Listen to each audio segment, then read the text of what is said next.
You are listening to the So Now What podcast with Lana Manikowski, episode number 43.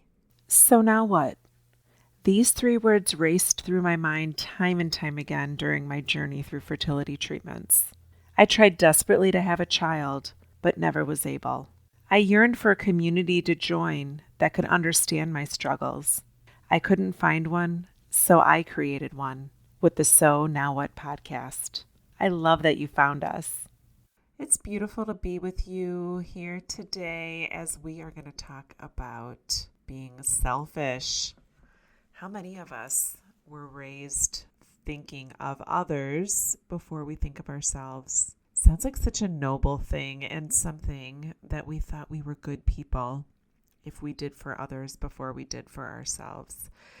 And I'm not here to tell you that you should not do for others. I think it's a beautiful thing to offer your life, offer moments, offer kind gestures for others when you do it because you truly want to do it.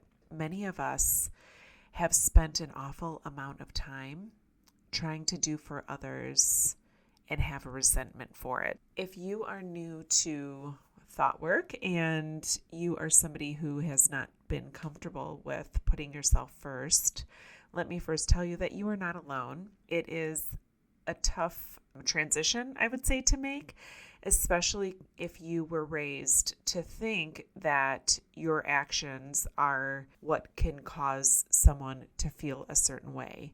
And when you've put that responsibility on yourself, and we talked about that a lot in episode 40, when there's a manual that you have for people or people have for you that they expect you to act in a certain way so that they could feel a certain way, or you expect others to act a certain way so you could feel a desired way, it becomes exhausting. It becomes disappointing because you're constantly feeling like you just aren't sure if you've hit the bar. You don't know if whatever action you're taking is really going to bring somebody the desired outcome that you want them to have. And vice versa, you're constantly hanging on the words of others or the actions on others in order to feel a certain way that you truly want to feel. So a lot of people that have not done thought work before will think that like self-care and self-importance and all of that is a form of narcissism. I find that super puzzling because they say that as if it's a bad thing. And when we focus on ourselves, we're somehow doing something wrong, and that we shouldn't be focusing on ourselves because other people will judge us for being selfish. And it's really illogical. I think that in order for us to be the best version of who we are, we need to operate from a place that we're truly doing things because we want to do them and because we have a desired feeling created within us from things that we are doing. So for my regular listeners, you might be further along and understand exactly what I'm trying to portray when I talk about how being selfish is not a bad thing. It does not have to be a derogatory term. But when you look it up in the dictionary, it says you put your needs and your desires before other people's.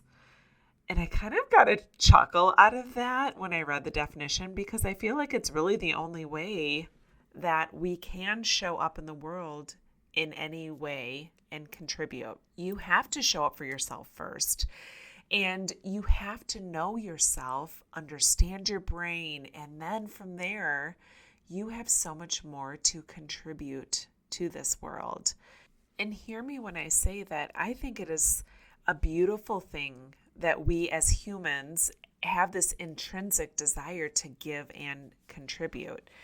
And it's possible that you can do it from a way that feels good to you. Because think about how many times you have gotten yourself in these situations where you are genuinely super annoyed that you are even involved in the day that you've created for yourself because you said yes to this person and you agreed to go to this person's event and you didn't really want to go, but then you also agreed to bake, and so you've got to make cookies, and then you're feeling this like drain on you, but also being pissed off at the people that invited you because you didn't want to disappoint them by saying no.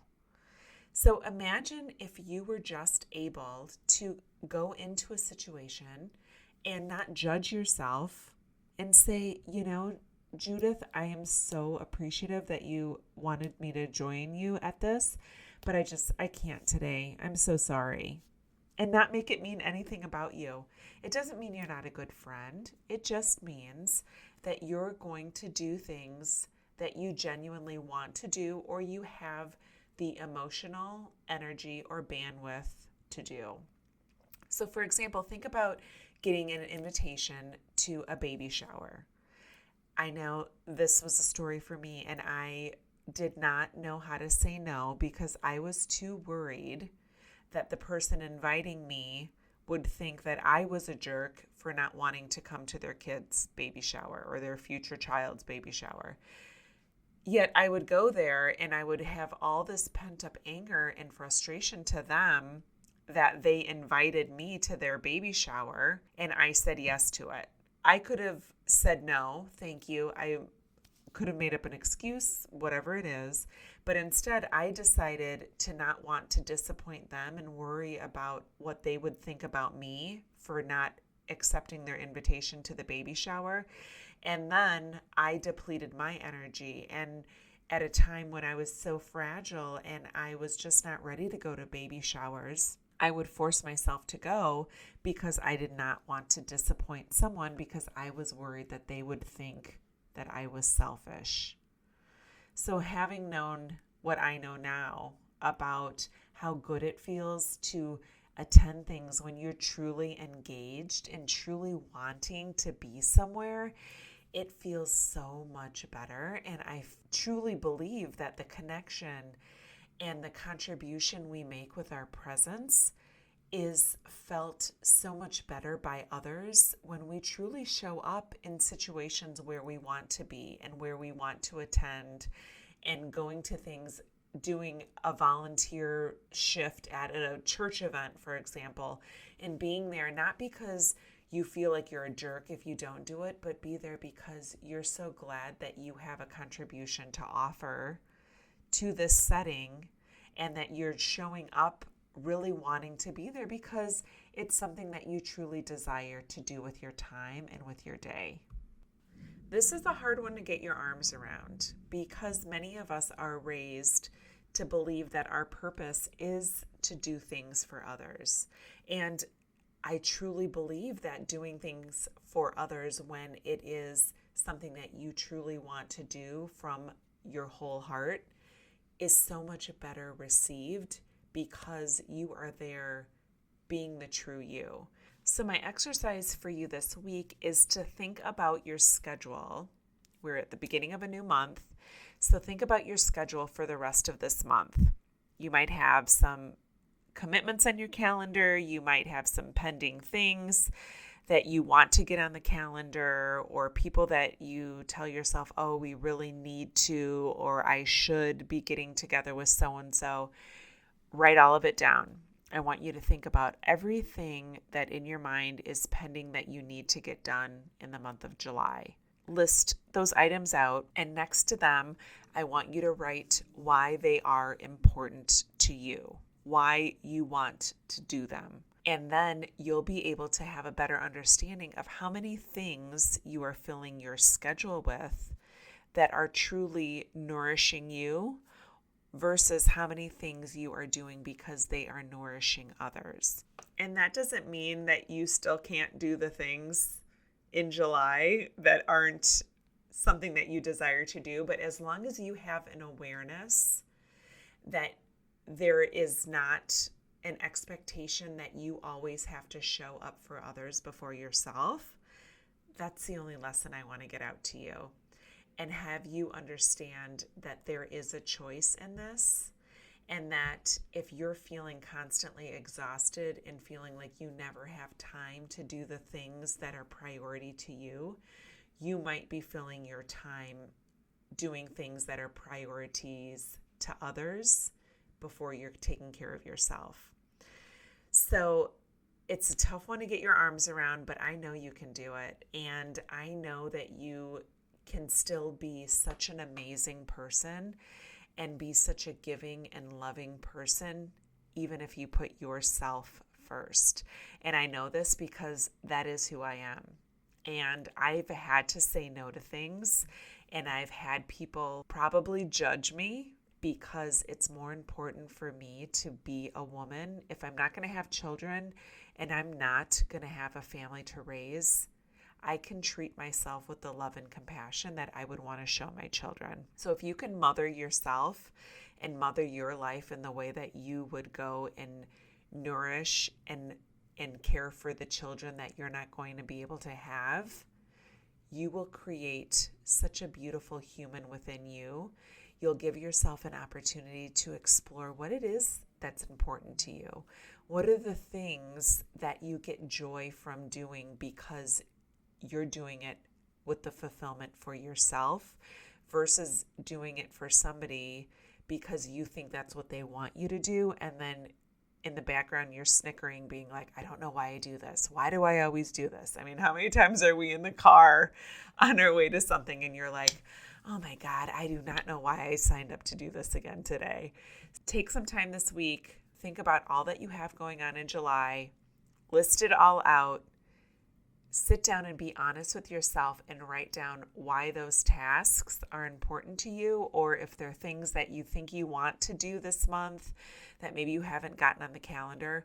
Write those down too and start to take an analysis of what it is you're doing and why you're doing it. Are you willing to commit just for this month to be selfish and not judge yourself for it? And maybe you'll get to a point that you'll actually enjoy doing things because you genuinely want to do them for yourself, and you genuinely partake in activities that you want to be part of, and maybe at the same time somebody else is getting joy out of your involvement in it. But when you're doing it from the sheer love in your heart, you are going to realize how much clearer you are showing up for yourself and showing up for the people around you.